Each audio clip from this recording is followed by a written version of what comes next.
अच्छा, इस चैप्टर का अब चैप्टर 11 का जो बाकी हिस्सा है, यानी जो रह गया था चैप्टर 11 का, अब हम जहाँ पे इसको कवर करेंगे, इसमें बैलेंस स्कोर कार्ड के बारे में दिया गया है। बैलेंस स्कोर कार्ड क्या होता है? ये एक ऐसी अप्रोच होती है बैलेंस स्कोर कार्ड बेसिकली, जो कि आपको बताती है कि आपने किस तरह चीज़ों को मेजर करना है ऑर्गेनाइजेशन के अंदर, परफॉर्मेंसेस को, और कैसे कंट्रोल करना है, यानी आपके स्टैंडर्ड्स क्या है। तो उस हिसाब से आपके एम्प्लॉयज़ के जो स्कोर्स हैं उनको कंसर्न किया जाता है, ठीक है, उनको लिखा जाता है। फॉर एग्जांपल जैसे नॉर्मली बैलेंस स्कोर कर हर ऑर्गेनाइजेशन का डिफरेंट वैसे हो सकता है, ठीक है, ये ज़रूरी नहीं कि यही पैट चलता है। ये बेसिकली है, बेसिक सा है कि ऑर्गेनाइजेशन स्टैंडर्डाइज रखना चाहती है कस्टमर्स की वैल्यूएशंस को, कस्टमर्स की सेटिस्फेक्शन को। ऑर्गेनाइजेशन इंटरनली तमाम चीज़ों को स्ट्रॉन्ग करना चाहती है। ऑर्गेनाइजेशन तमाम इनोवेशंस एंड लर्निंग के ऊपर फोकस करना चाहती है। ऑर्गेनाइजेशन तमाम फाइनेंशियल पर्सपेक्टिव्स को सेट आउट करना चाहती है। तो बैलेंस स्कोर कार्ड जो है वो हर ऑर्गेनाइजेशन का जो है वो क्या हो सकता है, डिफरेंट हो सकता है, ठीक है। ये नहीं है कि आपने यही चीज़ों को लेकर चलना है और ये लाजमी है। तो बैलेंस स्कोर कार्ड में नॉर्मली जैसे उसने यहाँ पे बोला है कि ये एटलीस्ट जो है कंपनी 4 डिफरेंट पर्सपेक्टिव पे बात करती है। जैसे नंबर 1 कस्टमर्स के ऊपर बंदा कंपनी बात कर रही है, जिसमें what is it about us that a new and existing customer value, customers की नई एग्जिस्टिंग वैल्यू क्या है। तो उस हिसाब से देखा जाता है कि इनके एम्प्लॉयज़ ने कस्टमर की एग्जिस्टिंग वैल्यूज़ को कितना स्कोर जो है वो गेन किया है। इस हिसाब से इंटरनली जो है कंपनी व्हाट प्रोसेस वो एक्सेल कि अपने प्रोसेस को हासिल करने के लिए वो कितना एक्सेल होती है। What process must be excel to achieve our financial and customer objectives को अचीव करने के लिए कितना वो लेके चलती है। उसके बाद innovations and learning, how can we continue to improve and create future value, कि किस तरह से फ्यूचर वैल्यू क्रिएट किया जाता है। तो उस तरह से कुछ चीज़ें स्टैंडर्डाइज कर दी जाती हैं कि इस तरह से प्रोसेस होगा। तो उस प्रोसेस के मुताबिक जो है एम्प्लॉयज़ के एक्शंस क्या हैं तो उनको रिकॉर्ड किया जाता है। तो सारी बात है, उनका फिर एक स्कोर कार्ड बन जाता है, ठीक है ना, कि तो इन्होंने 10 में से फॉर एग्जांपल कस्टमर को 8 सेटिस्फाई किया इंटरनल में, इन्होंने 10 में से कंपनी के मामलात को 9 किया। Information and innovation and learning के अंदर इन्होंने जो है फॉर एग्जांपल 10/10 दिया। फाइनेंशियल के अंदर फॉर एग्जांपल कंपनी अपनी वैल्यूज़ को क्रिएट करने के लिए शेयर होल्डर्स के साथ जो है फॉर एग्जांपल 10 में से 7 गई है। तो इस तरह से हर एम्प्लॉयज़ का एक स्कोर कार्ड जो है बन जाता है। कंपनी का इटसेल्फ भी बनता है, सारी बात है, जब सारा कुछ होता है। तो एम्प्लॉयज़ का मतलब फिर कंपनी का भी ऑटोमेटिकली जनरेट हो जाता है। ये सारी की सारी चीज़ें आपके कंपनी के परफॉर्मेंसेस के ऊपर जो है वो क्या करती हैं, बेस करती हैं। उसके अलावा आपकी कंपनी के अंदर जो है सेट आउट करने के लिए आपको डिफरेंट किस्म के एक्शन लेने पड़ते हैं। तो यहाँ पे उस तमाम चीज़ों के हवाले से बात की गई है। अब नीचे आप आओ, तो नीचे लिखा है benefits of the balance score card. Balance score card benefits क्या हैं? इससे हेल्प आउट होती है कंपनी के, तो कंपनी को भी और कंपनी के तमाम लोगों को भी। ये फोकस कर पाते हैं फैक्टर्स के ऊपर, वो उन तमाम चीज़ों के ऊपर भी जो नॉन फाइनेंशियल है। फाइनेंशियल तो होता ही है, लेकिन नॉन फाइनेंशियल भी कंपनी करती है, और कंपनी इनेबल होती है कि वो कामयाब हो सके लॉन्ग टर्म लेवल्स के ऊपर। It provides, company internal information के ऊपर फोकस करती है। कंपनी फोकस करती है डिफरेंट प्रॉब्लम्स के ऊपर विद बैलेंस स्कोर कार्ड के साथ, जिसमें कंपनी डिफरेंट चीज़ों को मेजर करने में अगर कोई डिफरेंट मुश्किल पेश आती है तो कंपनी उसको इनोवेट कर सकती है आसानी से, और कंपनी को क्या क्या स्टेप करने चाहिए। तो ये तमाम की तमाम तो चीज़ें कंपनी के problems with solutions in score cards के अंदर जो है वो मेंशन होते हैं। तो ये सारा का सारा कुछ ओवर व्यू समझो, मैनुअल ऑफ द कंपनी भी हो सकता है ये।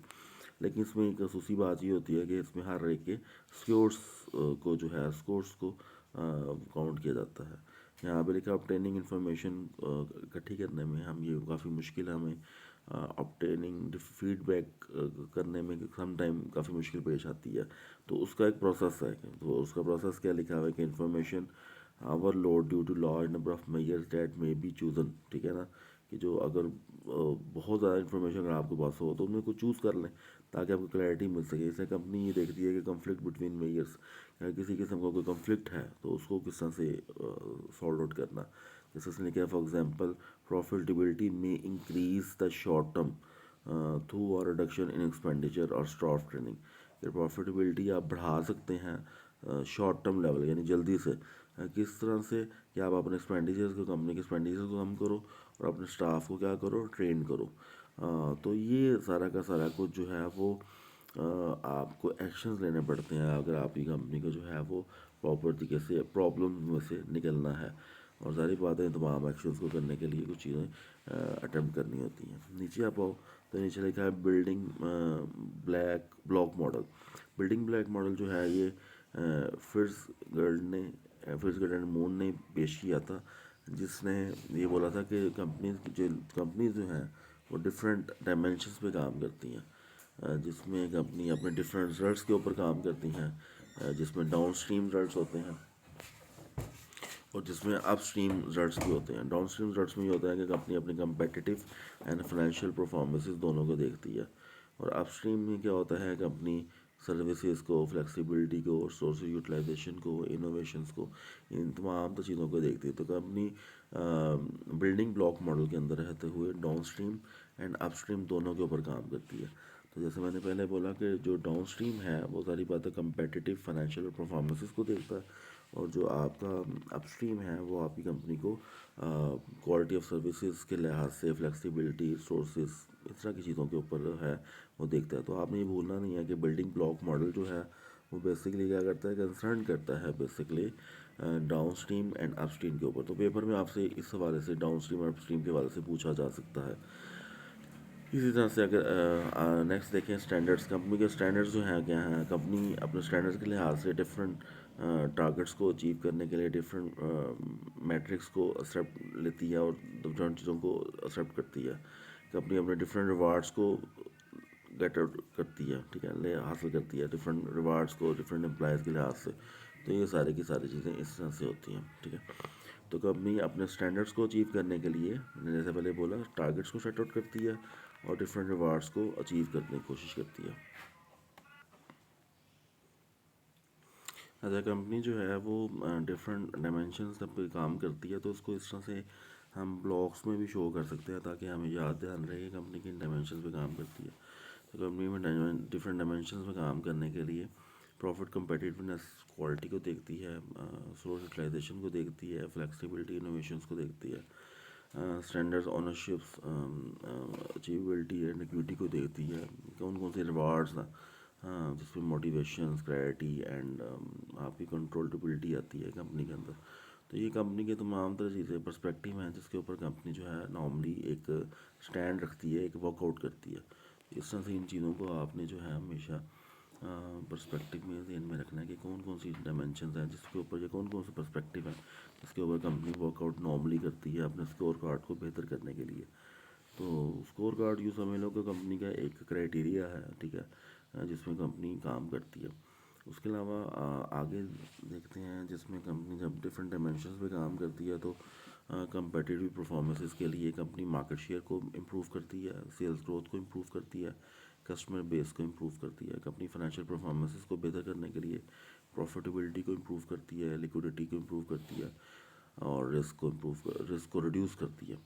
तो लिक्विडिटी जब भी आप देखो, इसका मतलब कंपनी उन तमाम सा चीज़ों के ऊपर फोकस करती है जिसका ताल्लुक जो है इजीली कन्वर्टेबल टू कैश, वो तमाम सा चीज़ें जिसको हम आसानी से कैश में क्या कर सकें, कन्वर्ट कर सकें। और रिस्क में ये होता है कि हम कंपनी तमाम सी चीज़ों को फोकस करती है जिसको जो कंपनी की अनसर्टन चीज़ों को फोकस करती है, अनसर्टन को सर्टन चीज़ों में बदलती है, तभी रिस्क रिड्यूस होता है ना। कि जब कंपनी अपने अनसर्टन चीज़ों को सर्टन चीज़ों में, यानी गैर यकीनी सूरत हाल को जब यकीनी सूरत हाल में अचीव करती है, तो that kind of thing is concern to be financial performance. Company जो है ज़्यादा बेहतर काम कर सकती है, क्योंकि अगर कंपनी के पास अनसर्टन चीज़ें ज़्यादा होंगी, यानी कंपनी के जैसे आजकल पाकिस्तान में गैर यकीनी सूरत हाल है, डॉलर कभी ऊपर जा रहा कभी नीचे जा रहा है, तो बहुत सारी सेल्स रुक जाती हैं। अगर मैंने भी कोई इंटरनेशनल ट्रांजैक्शंस करनी है तो मैं भी राज कर रुका हूँ, क्योंकि डॉलर्स की कोई समझ या पाउंड्स की कोई समझ ही नहीं आ रही। तो ये रिस्क एवेल्यूएशन जो है ये फाइनेंशियल परफॉर्मेंसेस के ऊपर जो है वो बहुत इम्पेक्ट करती हैं। तो रिस्क जो है वो हमेशा कंपनी चाहती है कि उसको क्या करे, हर हाल में रिड्यूस करे। रिड्यूस करेगी तो सारी बात है कंपनी के लिए एक लॉन्ग टर्म पर्सपेक्टिव से एक अच्छी चीज़ होती है। नेक्स्ट में अगर आप देखते हैं तो नेक्स्ट में कंपनी फोकस करती है क्वालिटी ऑफ सर्विसेज के ऊपर, जिसमें लायबिलिटी क्या है, जिसमें कंपनी की रिस्पॉन्सिवनेस क्या है, कंपनी कम्पिटेंस कितनी है, यानी कंपनी के अंदर कितना कम्पिटेंस लेवल है। तो ये क्वालिटी ऑफ सर्विसेज के ऊपर जो है वो तीन चीज़ें फोकस करती हैं। इसके अलावा कंपनी फ्लेक्सिबिलिटी देखती है, जिसमें वॉल्यूम ऑफ फ्लेक्सिबिलिटी, यानी कितनी वॉल्यूम है, कितना क्वांटिटी है, फ्लेक्सिबिलिटी के हिसाब से कितनी कंपनी डिलीवरी और स्पीड रखती है। इसके अलावा कंपनी सोर्स यूटिलाइजेशन के ऊपर बड़ा फोकस करती है कि अपने सोर्सेज को किस तरह यूटिलाइज करे, किस तरह से प्रोडक्टिविटी में अचीव करेगी, और कंपनी अपनी एफिशिएंसी को किस तरह से क्या करेगी, इम्प्रूव करेगी। तो ये सारे के सारे पर्सपेक्टिव है जो कि कंपनी के एक प्रोसेस को बताते हैं। इसके अलावा कंपनी इनोवेशंस के ऊपर फोकस करती है, जिसमें ये देखती है कि कितना कंपनी के अंदर एबिलिटी टू इनोवेट है, कंपनी की परफॉर्मेंसेस कैसी हैं। तो ये सारे की सारी चीज़ें जो हैं कंपनी के तमाम पर्सपेक्टिव जो हैं ये कंपनी के अंदर जो हैं वो आते हैं।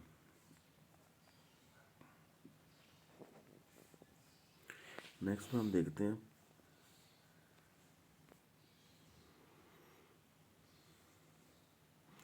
External dimension. एक्सटर्नल डायमेंशन में ये होता है कि कंपनी नॉर्मली जो फोकस करती है वो different kind of external dimensions पे भी फोकस करती है। जैसे कंपनी अपने शेयर होल्डर्स और स्टेक होल्डर्स को भी देखती है। स्टेक होल्डर्स वो लोग होते हैं जिसके साथ कंपनी कनेक्टेड होती है, ठीक है। इसमें स्टेक होल्डर्स में कंपनी के अंदर जो है वो ज़रूरी नहीं होता कि उसको प्रॉफिट ही प्रॉफिट हो, ठीक है ना, यानी हर चीज़ से प्रॉफिट होना लाजमी नहीं है। तो स्टेक होल्डर में शेयर होल्डर्स जिनके साथ प्रॉफिट एंड लॉस का माना होता है वो भी आते हैं, और जिनके साथ प्रॉफिट का कोई गर्ज नहीं होता वो भी आते हैं। तो स्टेक का मतलब स्टेक होल्डर्स में वो तमाम लोग होते हैं जिनका कंपनी के साथ डायरेक्टली या इनडायरेक्टली फाइनेंशियल या नॉन फाइनेंशियल, प्रॉफिट या नॉन प्रॉफिट, किसी भी तरह से कनेक्शन है। वो सारी की सारी आपकी चीज़ें स्टेक होल्डर्स में आती हैं, ठीक है। तो स्टेक होल्डर्स के अंदर शेयर होल्डर्स आते हैं। स्टेक होल्डर्स के अंदर जारी बात है शेयर होल्डर के साथ हमारा प्रॉफिट एंड लॉस दोनों का ताल्लुक होता है। तो ये आते हैं एम्प्लॉयज़ आते हैं। एम्प्लॉयज़ के साथ प्रॉफिट एंड लॉस का ताल्लुक नहीं होता, एम्प्लॉयज़ के साथ हम सैलरी डिसाइड करते हैं। तो ये एम्प्लॉयज़ आते हैं। इसके अलावा लोन प्रोवाइडर्स आते हैं, यानी जिनसे हमें लोन लेना होता है, जैसे बैंक्स हैं या फाइनेंशियल इंस्टीट्यूशंस वाले हैं, उनसे लोन लेना होता है। गवर्नमेंट है, कम्युनिटी है डिफरेंट किस्म की, कस्टमर्स हैं, कंपनी के इन्वायरमेंटल ग्रुप्स हैं। तो ये सारे की सारी चीज़ें जो हैं ये कंपनी के डिफरेंट काइंड ऑफ पर्सपेक्टिव्स को जो है वो क्या करती हैं, क्रिएट करती हैं। अपनी डिफरेंट मार्केट कंडीशंस को देखती है कंपनी कंपेटिटर्स को देखती है। तो ये सारी की सारी चीज़ें जो हैं कंपनी के अंदर जो हैं वो लेके चली जाती हैं। तो ये सारे के सारे पर्सपेक्टिव को कंपनी एक्सटर्नली, यानी समझ लो एक्सटर्नल लिहाज से क्या करती है, काम करती है एक्सटर्नल कंसिडरेशन के लिहाज से। तो ये सारे के सारे फैक्टर एक्सटर्नल कंसिडरेशन के लिहाज से होते हैं। तो ये चैप्टर आपका ख़त्म हो गया।